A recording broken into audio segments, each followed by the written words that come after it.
जो नारायणपुर में घटना घटी है और उसमें कलाम अंसारी के साथ जो घटना घटी और जिन लोगों ने भी इस तरह की घटना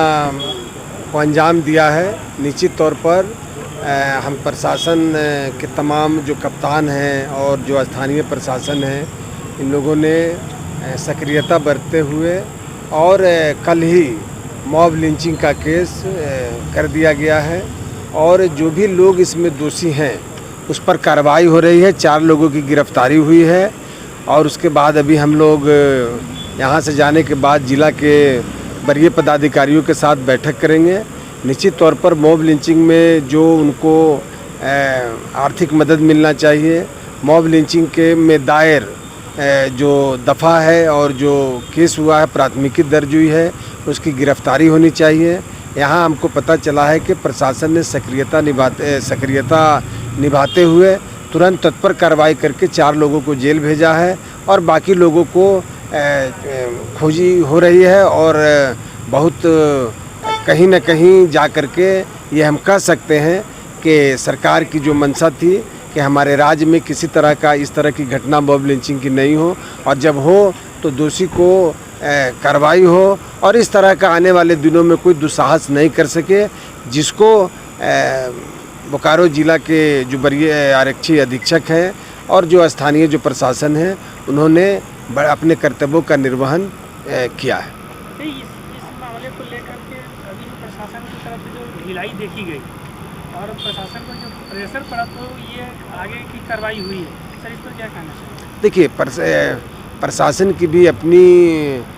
जिम्मेवारी होती है। ये बात ज़रूर है कि शुरू के दिनों में इन लोगों को ऐसा लगा और बाद में जब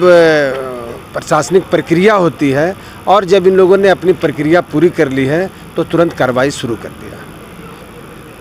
तो किसी भी हेल्दी समाज के लिए, सब समाज के लिए घटना जो है सही नहीं है और ये काफ़ी निंदनीय है और चूँकि दोबारा ना हो इसके लिए हम लोग आयोग जो है इसको विजिट किया है कि ताकि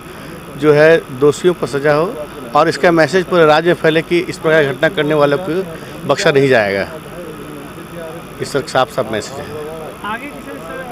की क्या कार्रवाई होने वाली है? आगे के अब हम लोग वृहद रूप से पदाधिकारियों के साथ बैठक करेंगे, उसके बाद हम लोग उनको दिशा निर्देश देंगे और भी कई पहलू को हम लोग देखेंगे कि इस पहलू पर कमी उसको हम लोग सख्त करेंगे। बिल्कुल, देखिए हम कह सकते हैं कि मॉब लिंचिंग जो एक बहुत बड़ा अभिशाप है झारखंड के लिए और लगातार मॉब लिंचिंग झारखंड में ये देखने को मिल रहा है, खास करके अल्पसंख्यक मुस्लिम के साथ। अभी हमारे झारखंड अल्पसंख्यक आयोग की टीम मृतक के परिवार से मिलकर के उनके गांव से दौरा करके लौट करके हम लोग आ रहे हैं, लेकिन मैं कांग्रेस का प्रदेश प्रवक्ता होने के नाते मैं झारखंड सरकार से, माननीय मुख्यमंत्री हेमंत सोरेन जी से और कांग्रेस पार्टी की तरफ से मैं पुनः इस बात के लिए जोरदार ढंग से मांग उठाता हूं कि मॉब लिंचिंग के लिए जो 2 बार प्रयास हुए थे कानून बनाने के लिए, जो अभी तक जो है वो पेंडिंग पड़ा हुआ है, तीसरी बार माननीय मुख्यमंत्री जी आने वाले जो सत्र जब शुरू हो रहे विधानसभा में मॉब लिंचिंग के लिए जो कड़े कानून का प्रावधान का जो बिल है उसको पारित कराएं और पारित करा करके उसको झारखंड में लागू करें, क्योंकि जब तक ये नहीं होगा तो झारखंड में जो कट्टर धर्मांता के लोग हैं उनका मन बढ़ा हुआ है।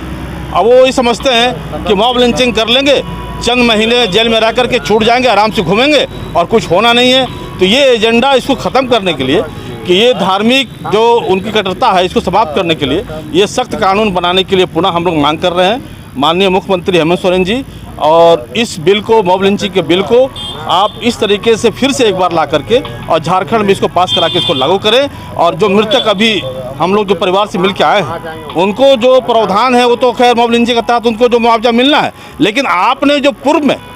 बरही के एक मामले में जहां मॉब लिंचिंग के केस में मृतक के परिजन को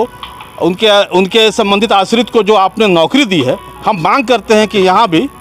उनको मिले और लगभग 25 लाख का जो मुआवजा है वो भी मिले। और ये मांग इसलिए कह रहे हैं कि इसका एक आधार बना हुआ है बरही के मामले में, तो हम यहाँ भी मॉब लिंचिंग में जो हमारे मृतक है उसके परिवार के एक सदस्य को नौकरी मिलना चाहिए।